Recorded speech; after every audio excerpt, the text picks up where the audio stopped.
Boa noite a todos. Boa noite também aos nossos irmãos encarnados.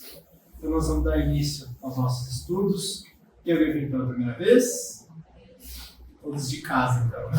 Então nós estamos estudando continuamente o livro Pão Nosso, Pão Nosso, Psicografia de Chico Xavier, ditado pelo Espírito Emmanuel, na qual ele pega alguma lição do Evangelho, ele pinça ali um versículo e através da análise, né, da luz que a doutrina espírita nos possibilita, né, clareia hoje a nossa razão, o nosso intelecto para conseguir extrair ainda mais lições daquilo que já foi proferido, trazido há tanto tempo e que hoje estamos cada vez mais tendo condições de interpretar e quem sabe colocar, né, que é a razão primordial, colocar em prática no nosso dia a dia.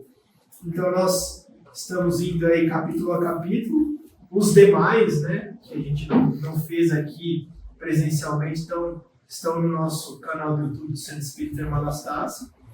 Então, se quiserem acompanhar, bem como essas que nós estamos fazendo, também estão ficando gravados lá. Hoje, o capítulo é o capítulo 137, que tem como título Inimigos. Eu gosto sempre de trazer o contexto, né, um pouco sobre o evangelista, aquilo que nós conseguimos extrair para depois ir acompanhando o desenrolar junto com as afirmativas do Emmanuel, né? Na visão de vocês, né, o que é um inimigo? Hã? É um amigo ao contrário? É um desafeto? Né? Só que ainda a palavra inimigo é algo mais forte, né, que o desafeto. Desafeto é alguém que não bate, né? Nossa, um desafeto, não gosto muito dele, mas o inimigo, ele propõe algo a mais, não propõe? O que o inimigo traz para nós? Ele quer o nosso mal? Ele quer o nosso mal. Né? E se eu considero ele como inimigo, eu também quero o mal dele, né? Porque ele é meu inimigo, então toda vez que eu tiver uma oportunidade, eu vou prejudicar. Se eu puder, eu vou dar um trançapé nele, não é? O inimigo, uma palavra, não traz um sentido mais negativo, né? Da gente estar querendo prejudicar, de nós termos algo ruim contra uma pessoa. Então a gente fala que hoje nós aqui presentes, né, que estamos buscando ser melhores, uma reforma íntima, uma transformação, ouvir o Evangelho, nós não podemos, não devemos. Né? Poder a gente pode tudo, mas nós não devemos ter inimigos. Nós podemos até ter desafetos, mas o Evangelho já não nos permite ter alguém no nosso caminho que nós nutrimos um sentimento negativo e buscamos prejudicá-lo. Né? Então a busca de um espírito é sempre ser um pouquinho melhor que o dia de ontem. Então, inimigos para nós, vamos tentar banir. Eu não vou nem perguntar se vocês têm, né? Senão eu vou estar denunciando aqui. Então, essa proposta do capítulo de hoje é falar realmente sobre esses inimigos e qual é vamos dizer assim, a consequência de tê-los em nossas vidas e o que isso gera na nossa caminhada de espíritos imortais. Né? Então, se nós pararmos para pensar, né, que somos espíritos imortais, estamos aqui no planeta Terra para quê? Para que nós estamos encarnados hoje? Para uma das coisas que o Gonçalo falou, evoluir eu acho que é o primordial, mas dentro do nosso contexto, reparar. Né? Então, muitas vezes, aquele inimigo de hoje, ele já foi inimigo de ontem, e estamos tendo uma oportunidade de dissipar esse sentimento e essa situação. Né? Nós também fomos dele, né? Nós não sabemos, quem sabe hoje, eu não gosto dele, mas fomos nós quem em outra hora prejudicamos esse nosso irmão. Então aquilo se estende muito por nossa culpa. Né? Então nós não temos hoje condição de saber quem é quem fez o que para quem, mas entendemos que esse título, bem como essa situação, se possível, ela deve ser dissipada e revertida, porque nós estamos aqui também para reparar. Né? Então a evolução é totalmente proporcional às reparações que nós vamos fazer com aqueles que estamos em contato, bem como as reparações interiores que nós devemos trabalhar também. Né? Então, o capítulo, né, o versículo que Emmanuel pega é Evangelho de Lucas, capítulo 6, versículo 35, que diz: amai, pois, os vossos inimigos. Então, o título inimigo vem do versículo amai, pois, os vossos inimigos. Essa passagem também ela se encontra o mesmo tema ali, a mesma temática que tem no Evangelho de Mateus, também no capítulo 5. Eu anotei um pouquinho mais além aqui do que o amai, pois, os vossos inimigos, para a gente contextualizar ali na passagem das Escrituras, né? Ele fala assim, ó, isso aqui são anotações minhas, tá? Se não amas, senão aqueles que vos amam, que recompensas tereis, uma vez que as pessoas de má vida também amam aqueles que os amam? O que ele está falando? Amar os que te amam é fácil, né? Até aquelas pessoas que não são boas amam aqueles que amam a eles, né? E se não fazeis o bem, senão àquele que o fazem, a vós, que recompensa tereis, uma vez que as pessoas de má vida fazem a mesma coisa? Então, fazer o bem para aqueles que nos fazem bem é tranquilo.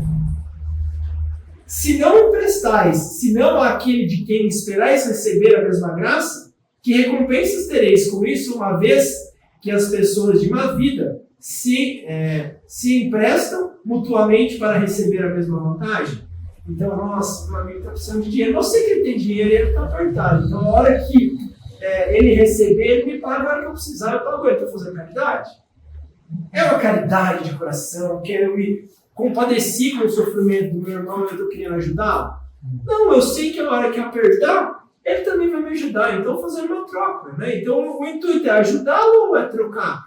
Mas aquele cara tem dinheiro, então eu acho que eu posso precisar dele. Ele tem uma posição social que um dia eu posso vir a precisar, então eu vou emprestar para ele. Não é mais ou menos tudo um pouquinho ligado, a mão esquerda e a mão direita, né? Que fala, olha, fazer o bem sem ostentação, sem olhar a quem, né? Que quer dizer o quê? Quando a gente tem uma segunda intenção de estar fazendo alguma coisa, a primeira não é a caridade, né? A primeira intenção é a troca, o orgulho, é a reparação, é o que pode voltar para mim. Então nós temos que parar para pensar sempre naquilo, né? Qual o intuito daquilo que eu estou fazendo? Tudo bem que quando nós fazemos algo nesse sentido, estamos ajudando alguém, melhor que não fazer nada. Mas nós podemos trabalhar em nós mesmos e parar para pensar assim, ó, o que tem me movido, né? Será que não é um pouco do meu egoísmo? Eu estou esperando uma recompensa e a gente vai olhando para dentro de si e vendo onde estão as partes que nós precisamos começar a trabalhar. Olha, eu acho que eu sou um pouquinho interesseiro. Então, quem sabe eu começar a trabalhar o nível de desapego, o nível de caridade dentro de mim, né? Então,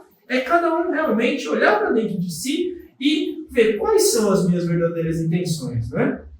E ele continua aqui. Mas, para vós, eu digo, Jesus, né, dizendo para nós, deixando aí seus ensinamentos. Amai-vos, amai os vossos inimigos, fazei o bem a todos, e emprestai sem esperar nada de volta. E então vossa recompensa será muito grande, e sereis os filhos do Altíssimo, porque ele é bom para os ingratos e mesmo para os maus. Sede, pois, repletos de misericórdia, como o vosso Deus o é. Então essa é a passagem, o trecho completo, né, que está inserido, esse amar os vossos inimigos. Então ele traz esse, olha, Deus é bom o tempo todo, ele é bom para os maus, ele é bom para os ingratos. E a gente nós precisamos, né, buscar essa essência de vida, né? Jesus, ele era bom o tempo todo, ele era bom para o fariseu, ele era bom para aquele que estava passando. Jesus é o maior exemplo desse tipo de situação, né? Desse exemplo de como nós devemos buscar o nosso modo de ser, né? Então, ele elucida muito a nossa busca interior. Por quê? Porque Jesus amou indistintamente. Nós ainda não conseguimos, mas podemos ir aos poucos mudando o nosso pensamento. Em especial, nós temos que começar a enxergar uns aos outros como irmãos. E aí está a nossa dificuldade. Porque nós ainda conseguimos enxergar os irmãos lá do centro, eles são meus irmãos. Aqueles que estão na minha casa, minha família, os amigos, né? Eles são meus irmãos. Mas e aqueles que nos ofendem? E eu falo ofensa no sentido de, aquela pessoa que falou rapidamente com a gente, mas a ofensa ela pode vir em forma de alguém que cometeu um crime, aquele que me roubou, aquele que violou o meu direito, aquele que cometeu um assassínio, ele também é meu irmão. Mas então a gente perdoa tudo e passa por cima de tudo? Não é bem assim.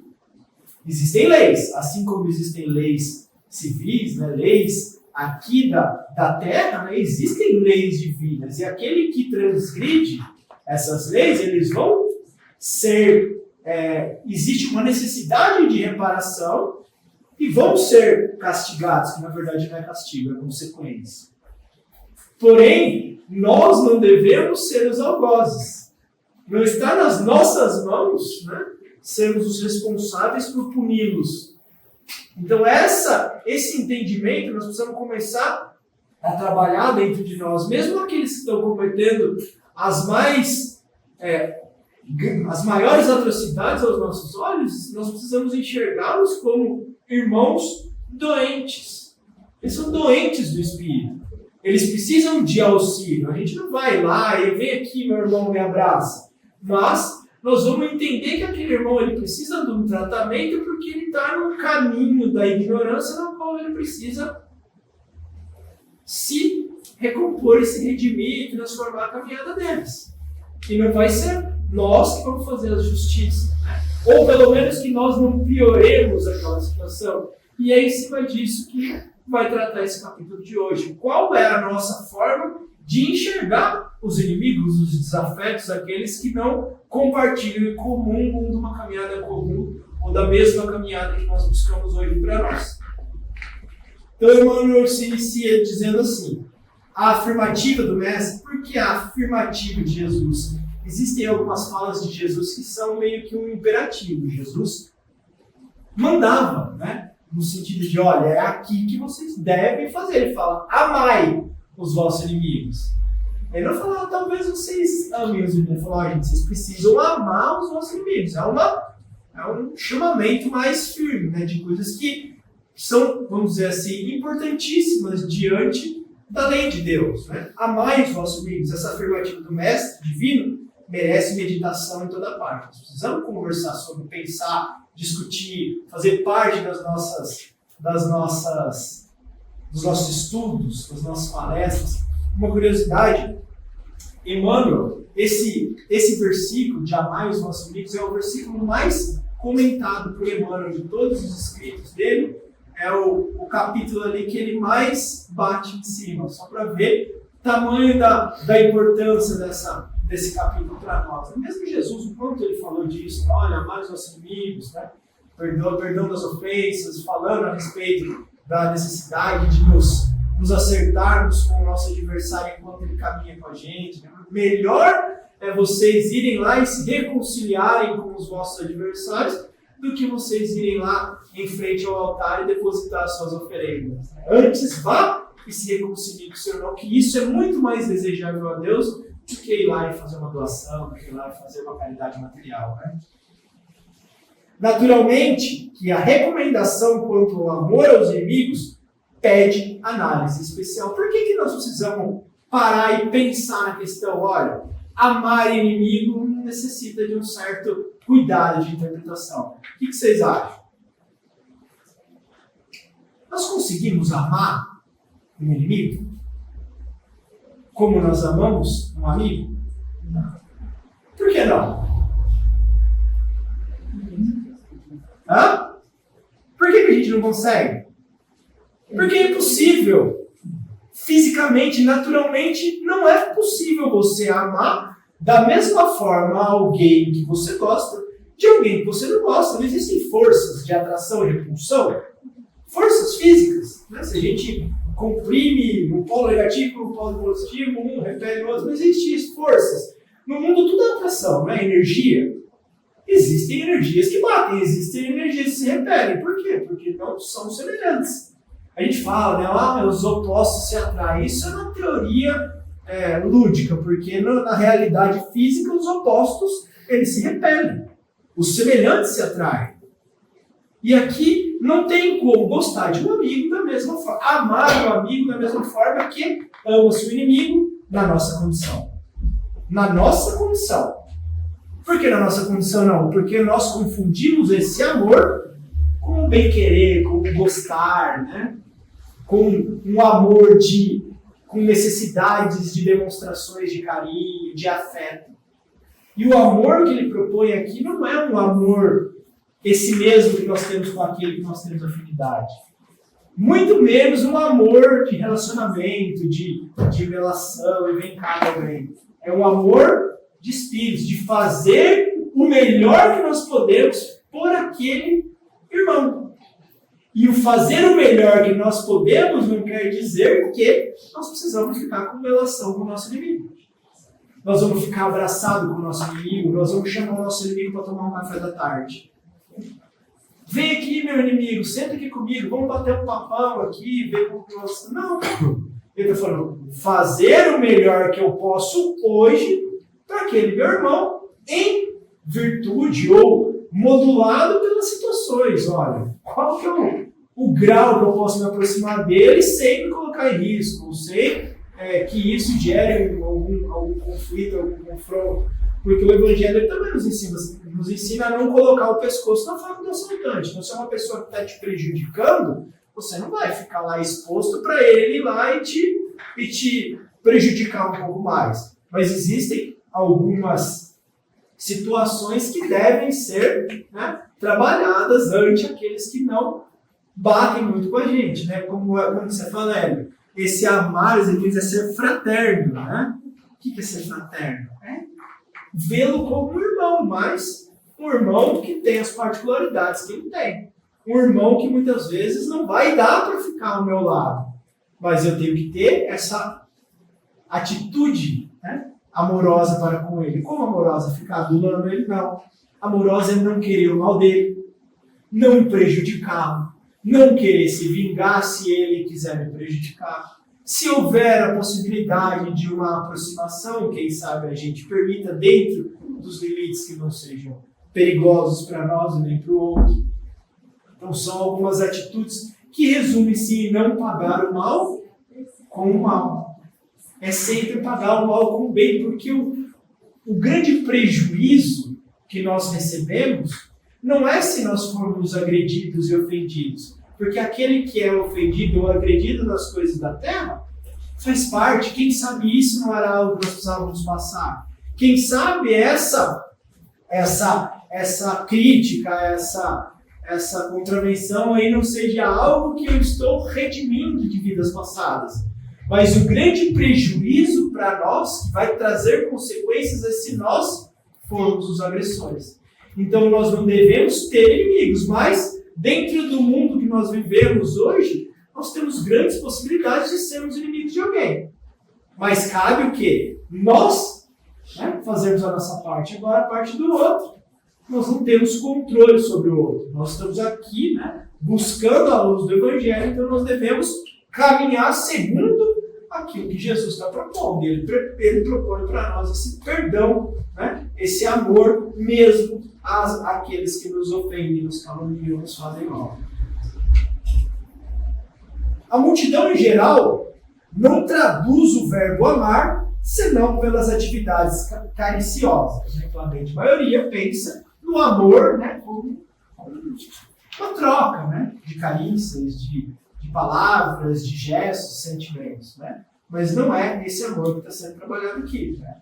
Para que um homem demonstre capacidade afetiva ante os olhos vulgares, ante os olhos de todos, né, precisará movimentar imenso cabedal de palavras e atitudes externas. Né? Então, o amor que a gente conhece, normalmente, ame o seu inimigo. Então, meu amiguinho, vem cá, vamos... Então, atos, palavras, gestos, sorrisos, né? Isso para nós são demonstrações afetivas externas, exteriores, né? Que muitas vezes nós interpretamos esse amor nessa passagem de amar os inimigos. Quando sabemos que o amor ele pode resplandecer no coração das criaturas sem qualquer exteriorização superficial. Então nós podemos amar o outro sem ficar com relação. E aí eu vou voltar em Jesus. Né? Jesus, nós podemos dizer, assim, dentro do que nós aprendemos, dentro do que nós estudamos, ele amou a todos indistintamente, não amou? Até é dito, né? Ele morreu por nós, né? Ele morreu para nos salvar, que nós entendemos hoje que ele realmente, né, se permitiu passar por tudo aquilo para nos ensinar, né? Para nos deixar ali um legado espiritual, um caminho, né, que nós podemos trilhar. Mas se a gente parar para pensar, ele amou os pobres, os estrupiados, ele amou os fariseus, ele amou os guardas, ele amou Pilatos, ele amou Herodes, ele amou todos aqueles que o ofenderam. Porque ali ele estava, né, enxergando e tratando seus irmãos menores. Seus irmãos ainda em ignorância. Os irmãos que ainda estavam falhando, mas muitas vezes nem sabiam. Ele não falou lá na hora da crucificação, né? Pai, perdoai, né? Eles não sabem o que fazem. O que ele queria dizer? Olha, eles estão totalmente equivocados, eles não sabem o que estão fazendo. Então perdoa eles, Pai, porque estão ainda delirantes, né? Então ele amou a todos, mas muitas vezes ele não precisou ser um pouco enérgico com os fariseus.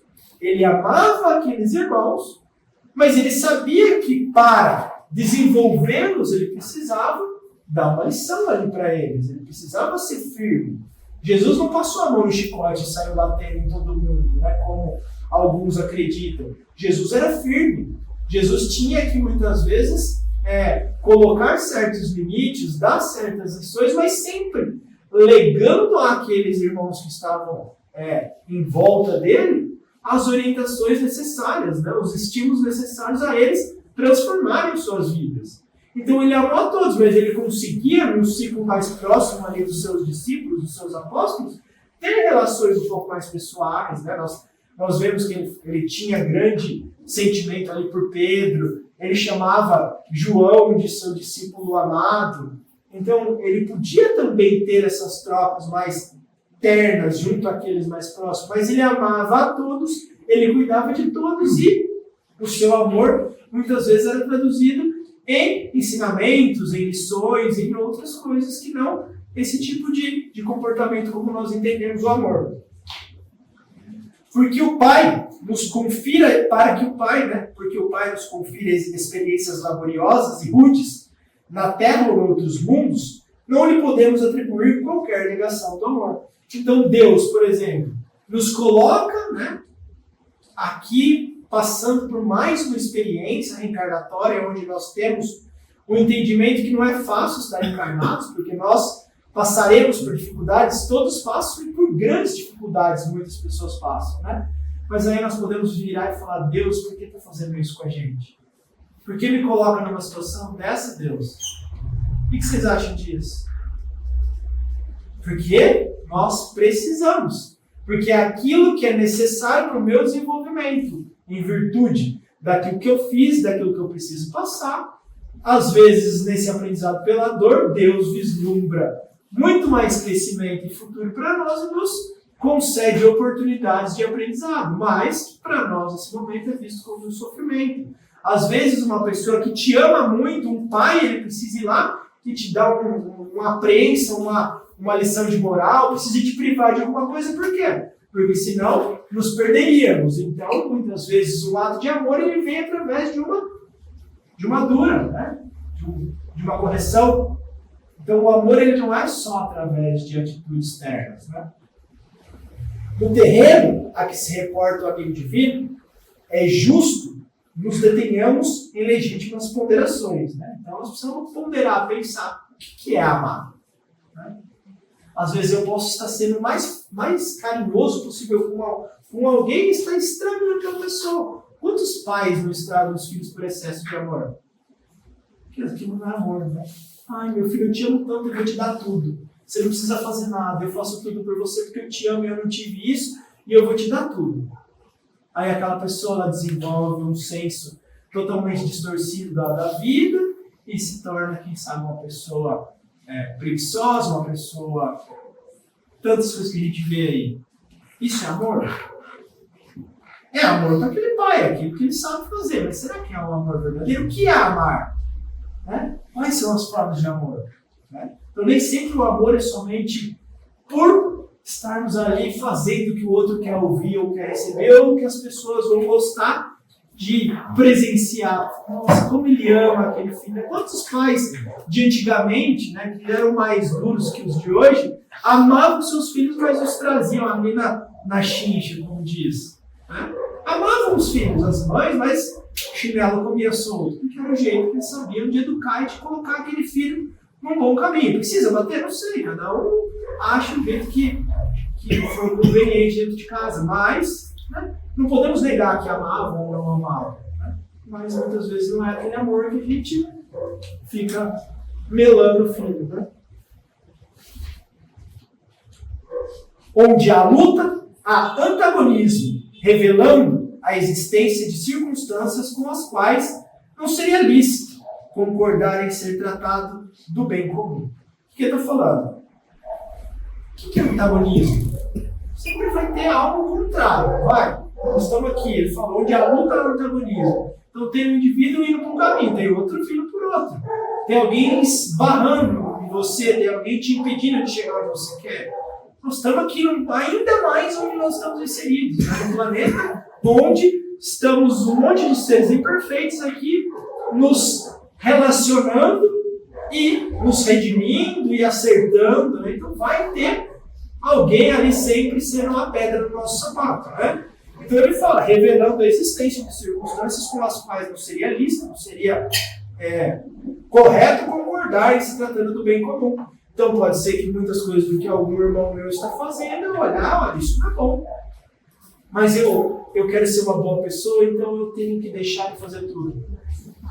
A gente tem que deixar para ser boa pessoa, deixar tudo acontecer. Chega em casa lá e vê o filho coquejando e xingando a mãe. Eu não canto meu filho, eu tô deixando xingar a mãe dele. Mas eu amo ele, eu não posso repreender. Como que ele vai se sentir se eu for rude com ele? O que o Evangelho nos ensina, né? Que nós devemos ter, como que diz, nós devemos ser um para com o outro. Na sua imperfeição, a palavra fugiu. Eu devo aceitar a sua imperfeição. Indulgência. Nós precisamos ter indulgência. O que é indulgência? Se está acontecendo alguma coisa de errado, eu não devo ir lá e criticar, né? Aumentar aquilo lá. Mas nós, vamos dizer assim, não devemos aumentar um problema. Mas, se esse problema ele estiver afetando a maior parte das pessoas, a consequência disso que está acontecendo for para um certo número de pessoas, nós devemos sim intervir. Agora, se alguém está fazendo alguma coisa de errado, mas isso só está prejudicando ele mesmo, posso ajudar? Ajudo. Não posso? Deixe que ele siga o caminho dele, porque ele fez uma escolha. Mas se está fazendo mal para as pessoas, aí é uma responsabilidade nossa ir lá e cessar, se estiver dentro do nosso alcance, aquilo que não está certo. Para você ser indulgente não é você ser omisso. Não é você se privar. Para eu ser bom, eu deixo o que está de ruim acontecer porque eu não quero ser ruim com aquela pessoa. Não, aí você está sendo ruim com muito mais pessoas que você poderia amarrar aquela situação. Então o que ele está falando assim? A gente não pode, aqui ó, quando o Senhor nos conselhou a amar os inimigos, concordar em se tratando do bem comum, né, com atitudes ruins. E ele continua, quando o Senhor nos aconselhou a amar os inimigos, não exigiu aplausos ao que rouba ou destrói deliberadamente, nem mandou multiplicarmos as asas da perversidade ou da má fé. Ele falou, está tendo um monte de coisa errada, não é para vocês aplaudirem e deixar o mal ali prosperar porque vocês querem ser bons e amar mesmo os inimigos. Não, né? Recomendou realmente auxiliarmos os mais cruéis. No entanto, não com a aprovação indébita, e sim com a disposição sincera e fraternal de ajudá-los a se reerguerem para a senda divina através da paciência, do recurso reconstrutivo ou do trabalho restaurador. O que ele está falando aqui? Não é deixar o mal acontecer, e sim barrar o mal com o bem. Querem um exemplo? Os assassinatos. Né? Quantas vezes em momentos das nossas vidas vimos coisas cruéis e nós falamos, tem que ter pena de morte? Eu duvido que vocês não pensaram nisso, eu já pensei. E já em outra fase da minha vida achava que era o certo. Vamos arrancar o que tem de mal na sociedade, porque se ele pode matar, por que ele tem que ficar aqui?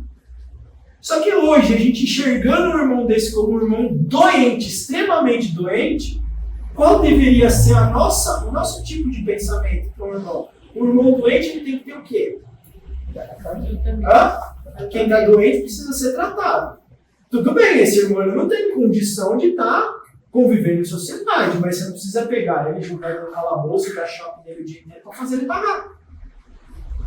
Ele não tem condição psicológica de ser reintegrado à sociedade, mas quem sabe esse irmão, dentro daquele lugar onde ele vai estar, ele ser bem tratado, ele ser cuidado com carinho e amor, mas dentro daquilo que ele fez. Tentando, com vistas a reeducá-lo e reinseri-lo dentro de uma sociedade ou dentro de princípios. Agora, porque ele fez um monte de mal, nós precisamos ir lá e castigar e ver ele pagar. Olha o nosso pensamento muitas vezes. Nossa, se fizesse isso com a minha filha, eu ia ver. A gente pensa assim, não pensa, se é comigo, eu picava ele em pedacinho. Então nós estamos ainda nesse pensamento punitivo. Nós esquecemos de olhar o irmão com olhos de fraternidade, de amor. Tem que pagar ou responder por aquilo que fez? Sim. Mas não precisa ser com o mal. Não precisa ser pagar o mal com o mal. É pagar o mal com o bem. Mas existem consequências, mesmo na nossa sociedade. O mestre, acima de tudo, preocupou-se em preservar-nos contra o veneno do ódio, evitando-nos a queda em disputas inferiores, inúteis ou desastrosas. Quando nós pagamos o mal com o bem, o que nós estamos evitando? A nossa queda. Sermos partícipes do mal. Porque uma vez que o outro está me ofendendo, ele é culpado. Mas se eu for lá e revidar, eu também sou culpado. Mas ele fez comigo. Não interessa. Enquanto ele me agride, ele é culpado. Eu não tenho culpa. Agora, se eu revido ou eu agrido ele, aí eu tenho culpa. O Chico falava isso, Entre eu ser agredido ou ser uma pessoa, que eu seja agredido. Porque até ali eu estou cumprindo com o meu papel perante as leis de Deus. Mas a gente ainda só consegue enxergar o momento. E o que é que domina a gente nesse momento? Orgulho, porque ele fez isso comigo, ele vai ver. O egoísmo, como comigo, Eu tão bom que eu sou. Mas a gente não sabe, existem os inimigos desencarnados também, E quem foi ali o iniciador de todo o problema? Nós não sabemos. E para fechar aqui, ama, pois, os que se mostram contrários ao teu coração, amparando-os fraternalmente com todas as possibilidades de socorro ao teu alcance, convicto de que semelhante medida te livrará do calamitoso duelo do mal contra o mal. Então esse é um conselho para fechar, que devemos aplicar todas as forças a pagar o mal com o bem, porque nos livrará de consequências, Nos livrará de algemas e amarras que muitas vezes nós criamos e nós não recordamos. Então, a partir de tudo isso, esse é o conselho a respeito dos nossos inimigos, dos nossos desafetos, das situações adversas que enfrentaremos. E todos nós enfrentamos e ainda enfrentaremos situações nas quais nós deveremos tomar certas decisões de conduta. Alguém gostaria de comentar alguma coisa? Trazer só um complemento. Diga. Veja assim, se nós acreditamos em reencarnação, então eu vejo que o deixar para lá nessa encarnação em algumas ocasiões, você está aliviando a sua encarnação futura. Porque se a gente já está aqui pagando boleto, para que você pegar mais boleto para pagar para frente? Ensinar mais umas promissórias. Então é bem aquilo. Se pensar não fala, se falar não fala. E bora viver. É legal isso, né? Aqui ele aconselha a gente, não é que nós não podemos enxergar o que está errado, né? É só não compactuar em aumentar O problema. o problema, né? O problema já está inserido, já está instalado. Aí você está doente e começar a se queixar, por que comigo, meu Deus? Ai, essa doença é tão ruim, ai, eu estou tão mal, ai, eu não vou fazer mais nada. O que acontece? Vai curar? Não. Vai tirar a gente da situação? Não vai, só vai piorar, porque aí você desanima, aí você não quer tomar o remédio direito, aí você não quer fazer a caminhada, você não quer... E aí é o bolona de neve que vai acontecendo quando a gente vai se enrolando no mal. Ele fez alguma coisa, eu faço para ele faz para mim, eu faço para ele, e aquilo vai crescendo.